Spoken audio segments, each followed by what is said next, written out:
আজকের ছাত্র শিবিরের কেন্দ্রীয় সদস্য সম্মেলনের আমার আগুনের ফুলকিরা এসো জড়ো হই দাবানল জ্বালবার মন্ত্রে, বজ্রের হুঙ্কারে আঘাত হানি মানুষের মন গড়া তন্ত্রে।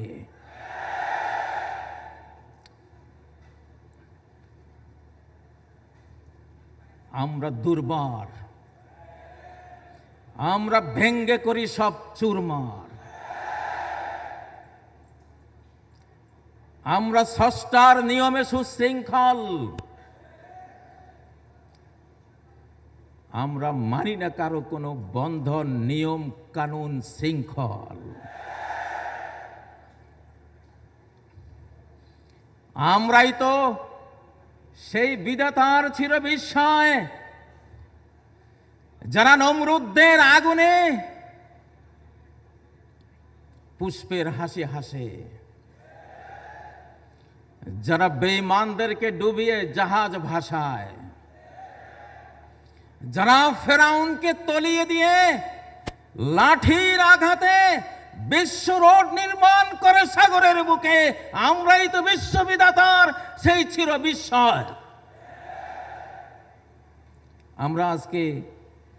আমরা জানি এখানে দাবানল জ্বলছে, এখানে হুতাশন প্রজ্বলিত, আজকে খুব গরম বক্তৃতা এই পরিবেশ দাবি করে, কিন্তু না, আমি একটু ভিন্ন দিকে যাচ্ছি। আজকে 31শে ডিসেম্বর আমার সমন্বয়ক সন্তানরা তারা একটা রূপরেখা দেবে, শুনতে পাচ্ছি সরকারও একটা রূপরেখা দেবে। আমি ভাবলাম আমারটা আগে দিয়ে দিই।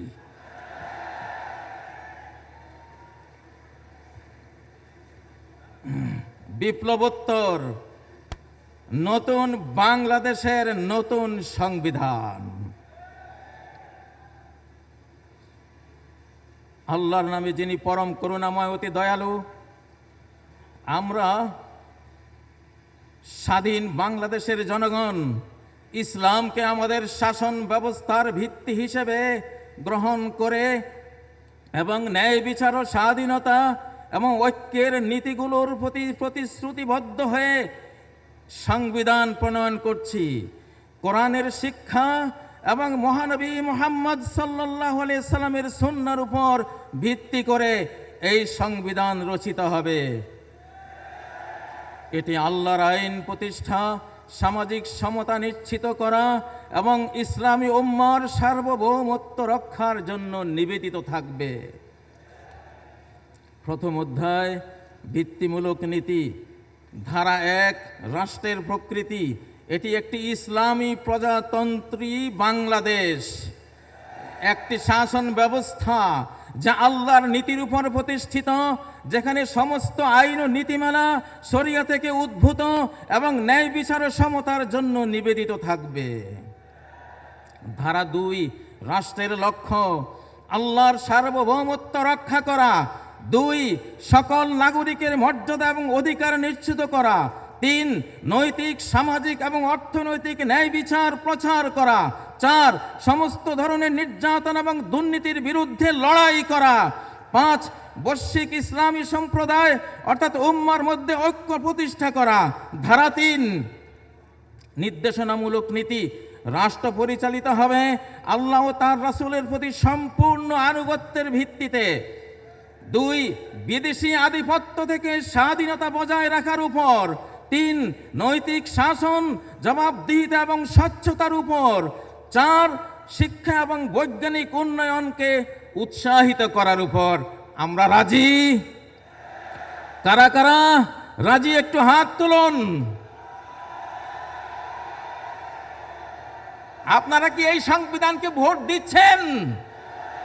ডাক্তার ইউনূস সাহেব, জনাব ওয়াকারুজ্জামান সাহেব, দেখে নিন আমাদের জনতা এই সংবিধানকে সমর্থন দিচ্ছে, এই সংবিধানকে ভোট দিচ্ছে। ধারা 4 আমরা একজন সর্বোচ্চ নেতার সুপ্রিম লিডার প্যানেল করব। সেই প্যানেল রাষ্ট্রের সর্বোচ্চ তত্ত্বাবধান করবে।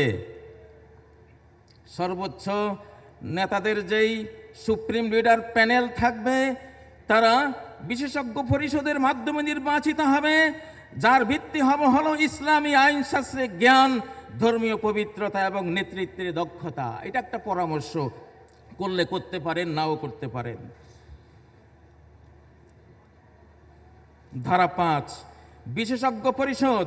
বিশেষজ্ঞ পরিষদ সর্বোচ্চ নেতাদেরকে নির্বাচন করবে, পর্যবেক্ষণ এবং প্রয়োজনীয় অপসারণের জন্য দায়িত্বপ্রাপ্ত হবে। 2, পরিষদের সদস্যরা জনগণের দ্বারা নির্বাচিত হবে, তবে তাদের অবশ্যই কঠোর ধর্মীয় এবং নৈতিক মানদণ্ড পূরণ করতে হবে। ধারা 6, ক্ষমতার ভিত্তিকীকরণ। ইসলামী প্রজাতন্ত্র নির্বাহী, আইনসভা এবং বিচার বিভাগের মধ্যে ক্ষমতার পৃথকীকরণ নিশ্চিত করবে, যা সর্বোচ্চ নেতা তত্ত্বাবধানে পরিচালিত হবে। ধারা 7, মৌলিক অধিকার। সকল নাগরিক জাতি বা সম্প্রদায় নির্বিশেষে আইনের সামনে সমান। মুসলিমরা একটি রাজনৈতিক ইউনিট, অমুসলিমরাও প্রত্যেকে এক একটি সমমর্যাদার রাজনৈতিক ইউনিট, কেউ সংখ্যালঘু নয়। 2, ইসলামী নীতিমালার সীমার মধ্যে মত প্রকাশ, সংবাদপত্র এবং সমাবেশের স্বাধীনতা নিশ্চিত করা যাবে। 3, রাষ্ট্র সকল নাগরিকের জন্য স্বাস্থ্যসেবা এবং সামাজিক সুরক্ষা প্রদান করবে, নারী ও শিশুর সুরক্ষা করবে। অপরাধের ক্ষেত্রে তাদের কারাবন্দী নয়, বরং নারীদেরকে গৃহবন্দী করা যাবে, কারাবন্দী নয়। বা আমসিকুহুন্না ফিল বুয়ুত, নারীদেরকে গৃহবন্দী করো, কারাবন্দী নয়। পারিবারিক সমস্যার ক্ষেত্রে স্বামী স্ত্রীর উভয়ের বংশের বিচারক নিয়োগ করা হবে, কোরআনিক বিধান। ধারা 8, নাগরিকের দায়িত্ব। নাগরিকদের ইসলামের মূল্যবোধ এবং সংবিধান রক্ষা করতে হবে। জাতীয় উন্নয়ন এবং প্রতিরক্ষায় অংশগ্রহণ করা সকল নাগরিকের বাধ্যতামূলক দায়িত্ব হবে। একটু ঠান্ডা হয়ে গেছেন? ঠান্ডাটা দীর্ঘস্থায়ী ঠান্ডা ইনশাআল্লাহ। আমি এখানে আরো কয়েকটা ধারা আছে, সেটা কি পড়ব? ধারা 9, সশস্ত্র বাহিনীর তত্ত্বাবধান। সশস্ত্র বাহিনী সরাসরি সর্বোচ্চ নেতৃবৃন্দের কমান্ডে পরিচালিত হবে। তাদের মিশন হলো ইসলামী প্রজাতন্ত্রের স্বাধীনতা এবং ভৌগোলিক অখণ্ডতা রক্ষা করা এবং এর নীতিমালা বজায় রাখা। আসলে যাই হোক, 31 তারিখ অনেক যেহেতু প্রস্তাবনা আসবে, তা আমরা একটা দিয়ে দিলাম ইনশাআল্লাহ। এটা আমরা মনে করি ইসলামই হলো আগামী বিশ্বের লিডিং পয়েন্টে থাকা একটি বিশ্ব বা নিউ ওয়ার্ল্ড অর্ডার, এটা হবে ইনশাআল্লাহ।